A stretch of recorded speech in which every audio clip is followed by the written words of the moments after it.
Ça, c'est un jeu, mais pas n'importe quel jeu. Ça, c'est un jeu pour ceux qui veulent jouer en équipe. Pour ceux qui veulent un jeu simple, avec des règles simples, et qui se joue vite, et qui procure quand même pas mal de sensations en peu de temps. C'est ce que fait Présage. Et il le fait très très bien. On commence par former les équipes au hasard. Je suis avec l'équipe Lune. Il va falloir qu'on gagne 2 manches pour gagner la partie. Pour gagner une manche, il suffit que soit moi ou mon coéquipier finisse la manche avec une seule carte en main. En fait, on va tous jouer, en commençant par le premier joueur, tout le monde va jouer nos cartes. À ce moment-là, on va regarder celui qui a mis la carte la plus forte. Eh ben, ce joueur-là, ici par exemple, là c'est moi, j'ai mis le 27. Du coup, je jette ma carte. Les autres reprennent leur carte en main. Celui qui a mis la valeur la plus forte, il rejoue. C'est comme ça que tu vas te débarrasser de tes cartes. Mais, il y a un twist. Sinon, c'est trop facile. Il y a toujours un twist dans les jeux. Non, là, il n'y a pas de twist.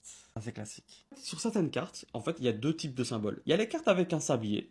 Et t'as les cartes avec un éclair. Ceux qui ont un éclair, au moment où tu la joues, tu fais le pouvoir. Ça peut retourner le tour, ça va y avoir des petits rebondissements, etc. Mais ceux avec l'icône sablier, c'est ceux dont le pouvoir va s'activer en fin de tour. Donc là, on a tous joué nos cartes. Tous ceux qui ont un sablier activent le pouvoir là, maintenant, tout de suite, en même temps. Le bordel. Je vous donne un exemple. Défausser la carte verte de plus forte valeur. Du coup, la carte verte de plus forte valeur, c'est ça, c'est le 8 vert. Et hop, sa carte lui aussi est défaussée. Un autre exemple, défausser cette carte si une carte bleue est en jeu. Effectivement, une carte bleue est en jeu.